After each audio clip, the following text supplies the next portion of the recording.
Hi, welcome to Wallflowers. So I went for my weekly shop at Faircamp, the food initiative in Wigan today, and I managed to get some lovely fruit and vegetables there today. I got these nice big sweet potatoes that today I'm planning on canning for the first time. I've never canned sweet potatoes before. I'm quite excited to see how they go. I managed to get a lovely stalk of sprouts. I've actually taken them off and already cooked them, but I'm looking to do something now with the head. Now I've heard over time that they're quite a delicacy, and it's something that I've never actually done yet. So I'm saving that head, and I'm going to look and see what I can do with it. I believe there's a lot more vitamin C and a lot more vitamin K in a sprout head than you'll find in most things, so you know it's beneficial health wise as well. I also got a Greyhound cabbage which I've already chopped up, and half to three quarters cooked already, so that's ready for canning. When I brought my shopping back, I was struggling to try and get things in the freezer. A lot of it had iced over and we had to hack it away. I'm sure others have gone through the same thing. So while I was there, we decided to do a quick inventory of what we've got, you know, bits of bread, bits of meat, what cooked vegetables, whatever's gone into the freezer. So I did a quick inventory and bagged them off all in the right places. Whilst I was there was a couple of things that I decided I'm actually going to bring out the freezer. So there's a half bag of peas there, so I'm actually going to can into smaller jars. There's only my husband in the house who actually eats peas. I can't eat peas at the moment, and the one son that's at home doesn't like peas. The son that's left absolutely loves them and would have eaten them. So because there's only one person eating them, I've had to look for the smallest jars. So the smallest jars I'm using for these today are salmon paste jars. I've used them for a number of other things, and I just think it'll fit the perfect amount that he needs for his plate, so none will go to waste. Because normally if I'd put them in a bigger jar, he'd eat half that quantity and then he wouldn't eat them again the next day. So basically twice the time he can and double the amount just to throw the other half in the bin each and every time he has them. So these salmon jars will be the perfect size. Oh, there's a bit of pineapple that didn't get used on the day when we did a fresh pineapple. So I'm actually going to can that today and make a light syrup for it. And then we can bring that out when we decide to use it. Also there's a bag of shop bought red berry fruits. I'm going to do the same with that, can it up into a jar and I can bring it out to make a pie or a dessert any other time I choose. So I'm going to start with the sweet potatoes here. Now what I've seen other people do is basically, if there are any small bad parts at this stage, just to take them off. I'm just using a basic vegetable peeler, so I'm just looking for any little bits really I don't like the look of. Bearing in mind this process we're going to do now is bring the water to a boil, then add the sweet potatoes, cook those for just three minutes just to loosen the skins, take the skins off, and then I'm going to basically chop them into cubes, which will be much easier to fit into the jars. Then I'm going to add hot water and the caps on, get them ready for the canning machine. So I've already, excuse me, the cooker hasn't been cleaned, but the jars are there. I've got the smaller jars for the peas, a couple of small jars for fruit, and the larger jars for the vegetables. So as I say, we're doing sweet potato and a couple of cabbage. So I'm just taking my time really doing this while I'm waiting for that water to come to a boil. I've put all the lids of the jars in a pan just next to me. and they're just on a very low heat, and they'll be ready for when I need them, when I've processed everything that's going into them.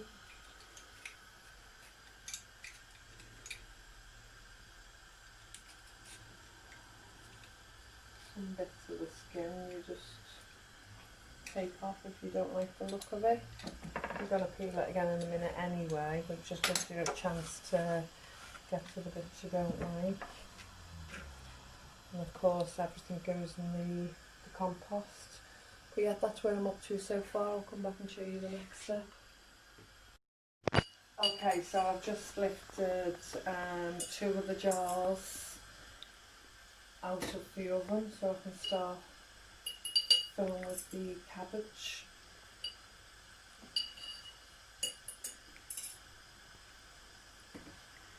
We struggle with some of the canning equipment in England, just in the basic shops. I suppose I could order one online, but I haven't got to that stage for one of those filter down cups where you can fill everything through. I'll get one eventually. Do you know, I always pick those awkward ways to do things.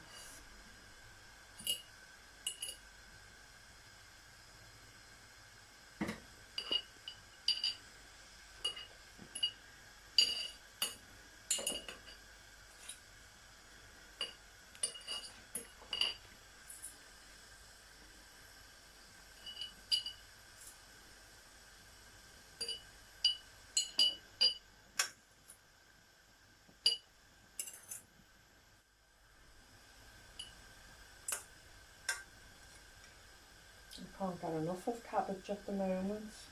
Seems to be eating it every day. Lots of greens in the winter.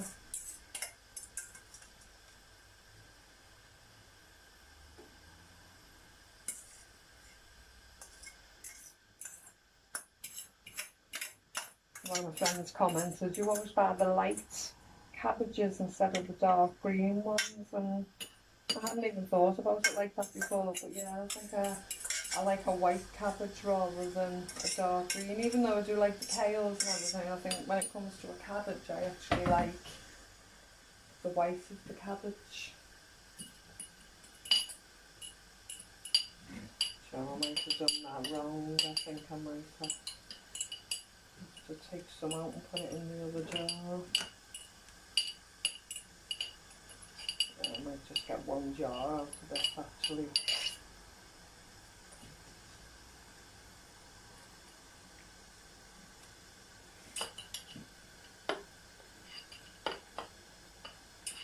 And like I told you, if there's no good way, I'll find it.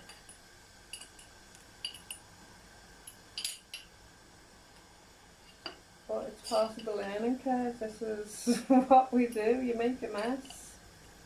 What should we say? You can't make an omelette without cracking some eggs.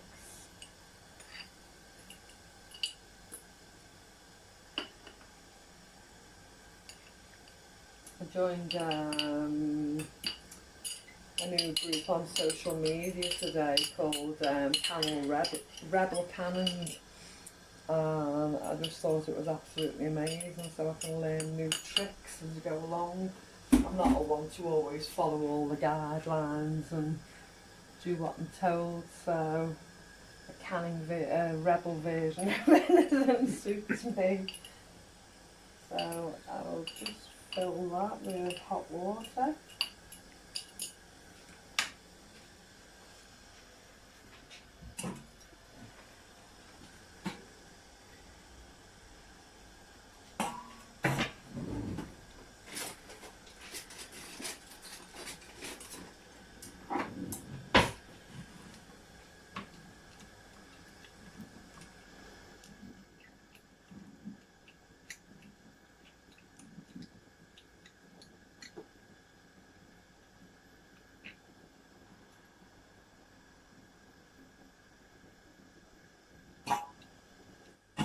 Should have actually put a pinch of salt in first.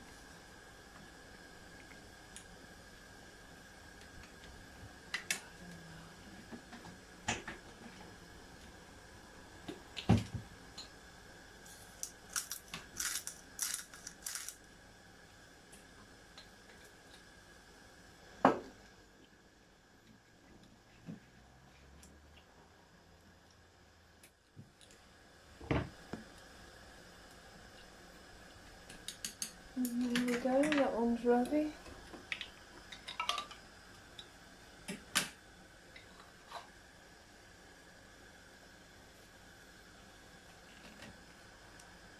So, one part done. Only got one jar compared to two, but I'm quite happy with that. It was only a small head of cabbage. And I shall go on. The water's ready for the sweet potatoes. So from this point on, I'll have to time 3 minutes. And then come back and take those off. So that's what we'll do. I'll come back in 3 minutes. Okay, so I left these heat for the 3 minutes that was recommended, but to tell you the truth, I can't notice any difference in being able to peel them any easier, so I'm just going to go ahead and peel them like I would have done in the first place. They're in the warm.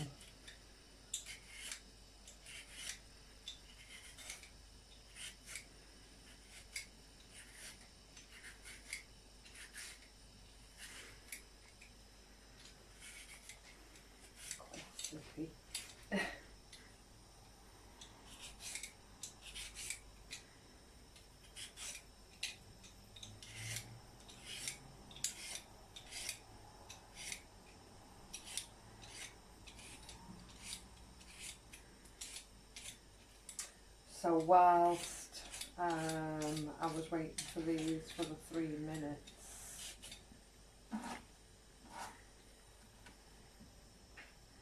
the cabbage has cooled down and I've just got my label ready for it, so I shall pop that on in a minute.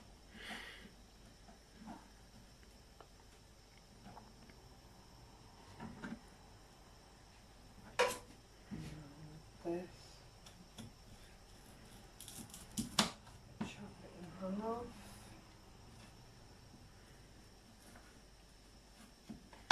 And again.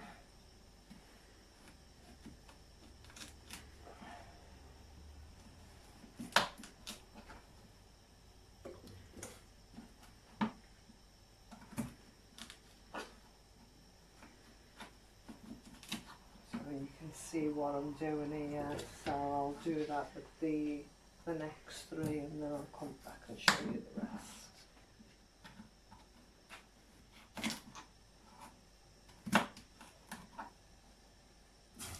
Okay, so while I was off camera, I was just trying to pull a few things together. So I discovered I had another bag of 1 open peas as well in the freezer. So what I've done is I've done 2 layers of peas in the dehydrator. I've just filled 3 small jars with the peas, and now I'm doing 1 more layer in the dehydrator for the peas. Now we all know from experience from buying dried peas and different things like that, lentils and stuff, so we know peas are a good dried food stored and will last for many years. So instead of having the peas in the freezer taking up valuable space that maybe a loaf or something could fit in there, I've decided, right, I'm going to dehydrate the peas now rather than store them in the freezer. So this is layer 3. I'll put them on. So basically I've put them on at 65, which is pretty hot, but I still presume they're going to take possibly 12 hours, I don't know, because they're frozen. So, to dehydrate them from frozen, they're actually containing a lot of water. So I should imagine at least 12 hours, possibly 15, but I'll really just have to wait and see because it's the first time I've done those.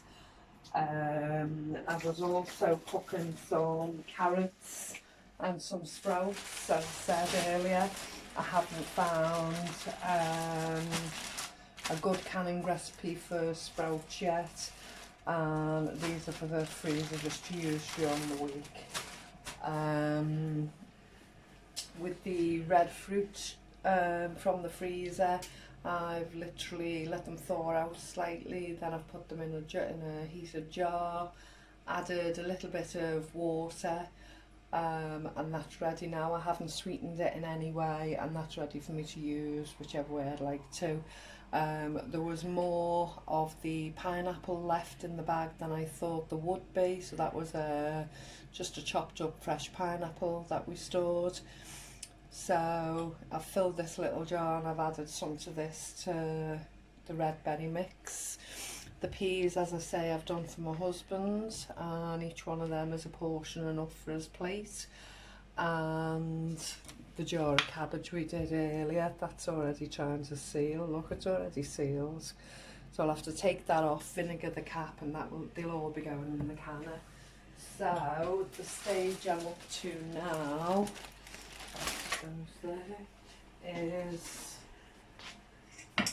to can the sweet potatoes. So I'm literally just gonna go ahead and fill the jars.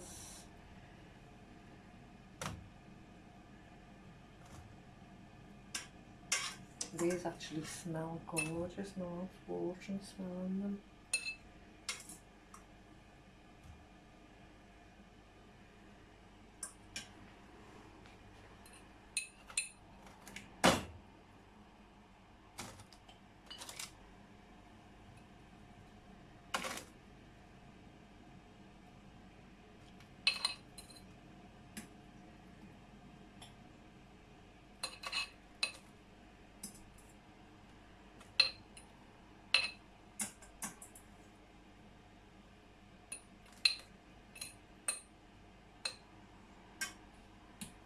Okay, so I shall fill these jars. I'll fill them up to just an inch away from the top with just water. I'm not actually going to add any salt or anything because these will be nice sweet potatoes to use for a number of recipes. So I'm literally going to fill with water, and we'll come back, show you how many I got.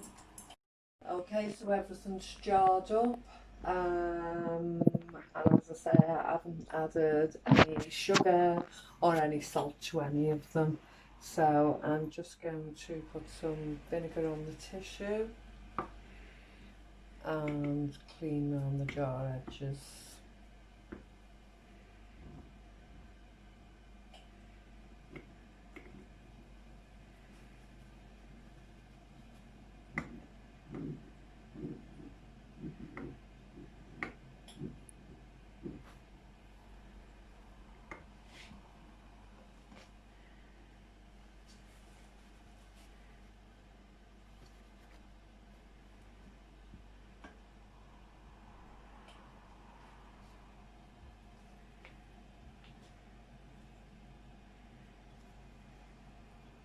Mama's got sweet potatoes tonight, honey.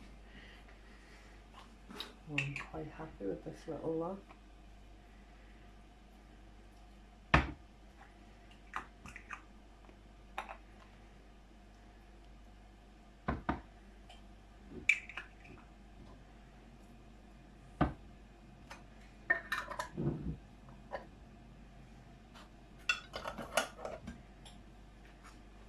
And these will all be put in together. The little pea ones will bobble on top and float. And I think I'll put them on 60 for 30. I don't think any of them need a long cook.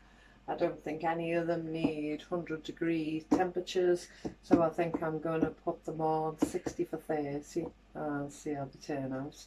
Okay, thank you for joining me today.